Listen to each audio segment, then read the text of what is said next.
Une Pierre 1. Pierre, apôtre de Jésus-Christ, aux élus étrangers dispersés dans le Pont, la Galatie, la Cappadoce, l'Asie et la Bithynie, qui selon la prescience de Dieu le Père, sont désignés pour être sanctifiés par l'Esprit, par la soumission à Jésus-Christ, et pour avoir part à l'aspersion de son sang. Que la grâce et la paix vous soient multipliées. Béni soit notre Dieu et Père, le Seigneur Jésus-Christ, qui, selon sa grande miséricorde, nous a fait renaître, pour une espérance vivante par la résurrection de Jésus-Christ d'entre les morts, pour un héritage incorruptible, sans tache, inaltérable, et réservé dans les cieux pour nous, qui sommes gardés par la puissance de Dieu dans la foi au salut, qui est prêt à être manifesté dans les derniers temps. En cela vous vous réjouissez, quoique vous soyez maintenant attristés pour un peu de temps par diverses épreuves, puisqu'il le faut, afin que l'épreuve de votre foi, plus précieuse que l'or périssable, qui pourtant est éprouvée par le feu, vous tourne à louange, à honneur et à gloire, lors de l'apparition de Jésus-Christ, que vous aimez, sans l'avoir connu, en qui vous croyez, sans le voir encore, et vous vous réjouissez d'une joie indescriptible et glorieuse, recevant dans l'accomplissement de votre foi, le salut de vos âmes. C'est de ce salut que se sont informés et recherchés les prophètes, qui ont prophétisé touchant la grâce qui est en vous. Recherchant, pour quel temps et quel moment l'Esprit de Christ qui était en eux, et qui rendait témoignage d'avance, leur révélait les souffrances de Christ, et la gloire dont elles seraient suivies. Et il leur fut révélé que ce n'était pas pour eux-mêmes, mais pour nous, qu'ils étaient dispensateurs de ces choses, qui vous ont été annoncées maintenant par ceux qui vous ont prêché l'Évangile par le Saint-Esprit envoyé du ciel, lesquelles choses les messagers de l'Évangile désirent examiner soigneusement. C'est pourquoi, ayant ceint les reins de votre entendement, et étant restreints, attendez avec une parfaite espérance la grâce qui vous sera apportée à la manifestation de Jésus-Christ. Comme des enfants obéissants, ne vous conformez point aux convoitises de votre ignorance d'autrefois. Mais comme celui qui vous a appelé est saint, soyez vous-même saints dans toute votre conduite. En effet, il est écrit, soyez saints, car je suis saint. Et si vous l'invoquez comme votre Père, lui qui, sans faire acception de personne, juge selon l'œuvre de chacun, conduisez-vous avec crainte durant le temps de votre habitation passagère ici-bas. Sachant que vous avez été rachetés de la vaine manière de vivre que vous aviez héritée de vos pères, non par des choses périssables, comme l'argent et l'or, mais par le sang précieux de Christ, comme d'un agneau sans défaut et sans tache, qui fut prédisposé avant la fondation du monde, et manifesté dans les derniers temps à cause de vous, qui, par lui, croyez en Dieu, qui l'a ressuscité des morts, et l'a glorifié, afin que votre foi et votre espérance fussent en Dieu. Ayant purifié vos âmes, en vous soumettant à la vérité, par l'Esprit, pour avoir un amour fraternel et sans hypocrisie, aimez-vous avec constance les uns les autres d'un cœur pur. Étant régénérés, non par une semence corruptible, mais par une semence incorruptible, par la parole de Dieu, qui vit et qui demeure éternellement. Car toute chair est comme l'herbe, et toute la gloire de l'homme comme la fleur de l'herbe sèche, et sa fleur tombe. Mais la parole exprimée du Seigneur demeure éternellement, et c'est par cette parole que l'Évangile vous a été annoncé. Une Pierre 2. Ayant donc renoncé à toutes sortes de malice, de fraude, de dissimulation, d'envie et de médisance, désirez avec ardeur, comme des enfants nouvellement nés, le lait authentique de la parole non polluée, afin que vous croissiez par son moyen. Puisque vous avez goûté que le Seigneur est gracieux, en vous approchant de lui, qui est la pierre vivante rejetée des hommes, mais choisie de Dieu, et précieuse. Vous aussi, comme des pierres vivantes, vous êtes édifiés, pour être une maison spirituelle, une sacrificature sainte, afin d'offrir des sacrifices spirituels agréables à Dieu, par Jésus-Christ. C'est pourquoi il est dit dans l'Écriture, voici, je pose en Sion une pierre angulaire, choisie, précieuse, et qui croira en elle, ne sera point confus. Ainsi, il est précieux à vous qui croyez, mais pour les incrédules, la pierre que ceux qui bâtissaient ont rejetée, est devenue la pierre angulaire, et une pierre d'achoppement et un rocher de scandale, à ceux qui renversent la parole, étant obstinés, et c'est à cela qu'ils ont été destinés dès le commencement. Mais vous, vous êtes la race élue, la sacrificature royale, la nation sainte, le peuple acquis, pour proclamer les louanges de celui qui vous a appelés des ténèbres à sa merveilleuse lumière. Vous qui autrefois n'étiez point un peuple, mais qui êtes maintenant le peuple de Dieu, vous qui n'aviez point obtenu miséricorde, mais qui maintenant avez obtenu miséricorde. Bien-aimés, je vous exhorte, comme des étrangers et des voyageurs, à vous abstenir des convoitises charnelles qui font la guerre à l'âme. Ayant une conduite honnête parmi les gentils, afin qu'au lieu qu'ils médisent de vous, comme si vous étiez des malfaiteurs, ils glorifient Dieu au jour de la visitation, en voyant l'efficacité de vos tâches. Que tous, parmi les hommes, soient soumis aux ordonnances du Seigneur, que ce soit le roi, comme directeur, ou les administrateurs, comme des personnes envoyées de sa part, pour punir ceux qui font mal et approuver ceux qui font bien. Car ceci est la volonté de Dieu, qu'en faisant bien vous fermiez la bouche à l'ignorance des hommes dépourvus de sens. Comme étant libres, non pour vous servir de la liberté comme d'un voile pour la malice, mais comme des serviteurs de Dieu.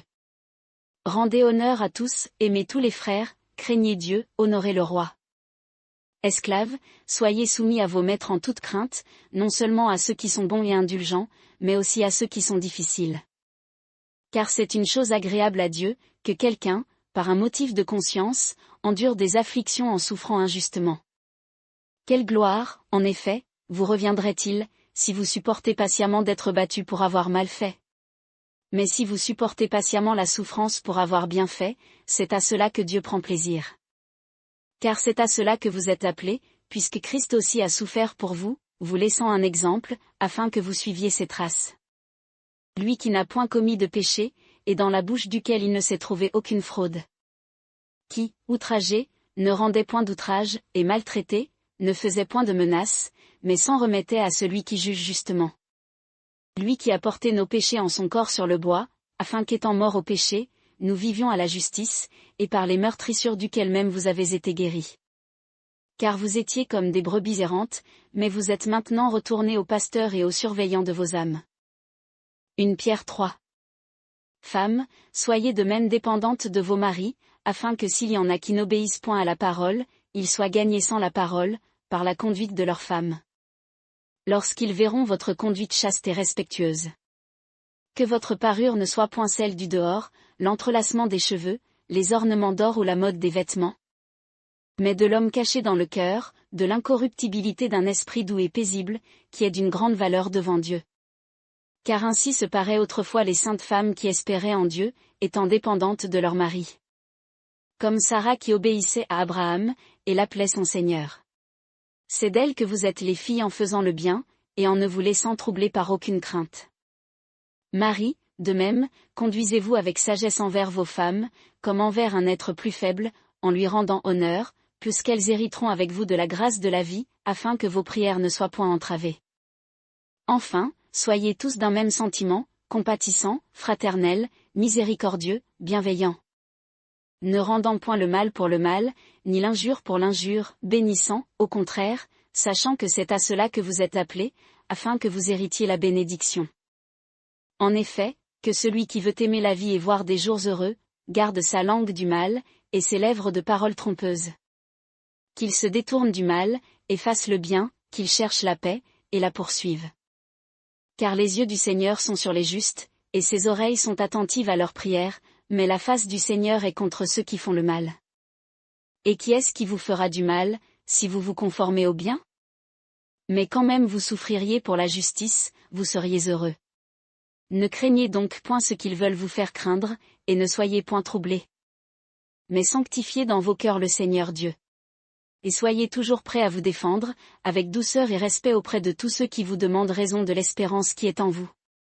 Ayant une bonne conscience, afin que ceux qui blâment votre bonne conduite en Christ, soient confondus dans ce qu'ils disent contre vous, comme si vous étiez des malfaiteurs.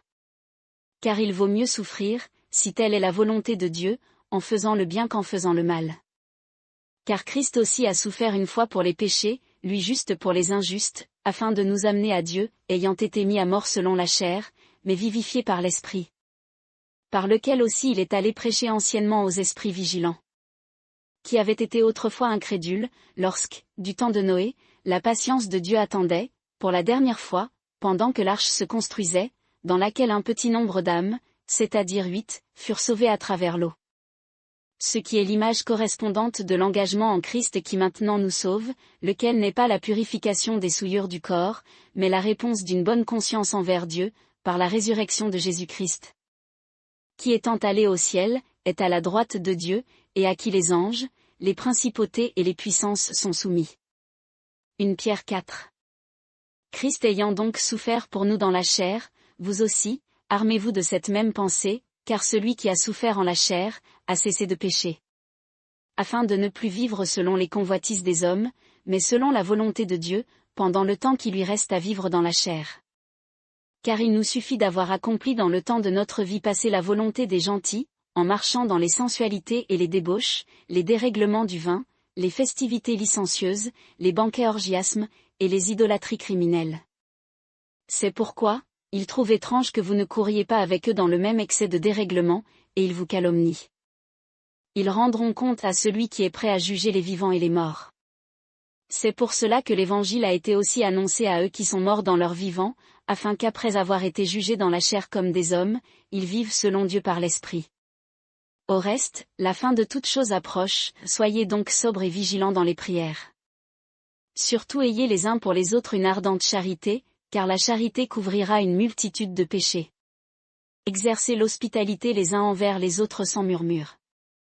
Que chacun emploie le don selon qu'il a reçu, au service des autres, comme de bons dispensateurs des diverses grâces de Dieu.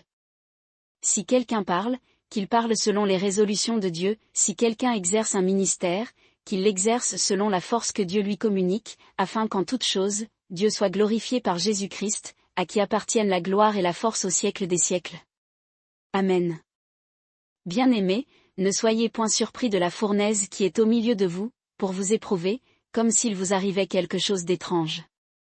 Mais réjouissez-vous de ce que vous participez aux souffrances de Christ, afin que lorsque sa gloire sera manifestée, vous soyez aussi comblés de joie. Si vous êtes déshonorés pour le nom de Christ, vous êtes bien heureux, car l'Esprit du Dieu de gloire repose sur vous. Il est blasphémé par eux, mais il est glorifié par vous.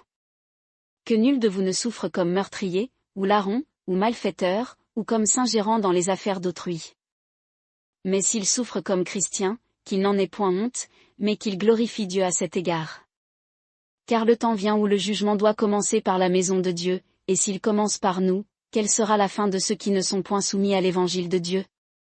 Et si c'est à grand-peine que le juste est sauvé, que deviendront le mécréant et le pécheur?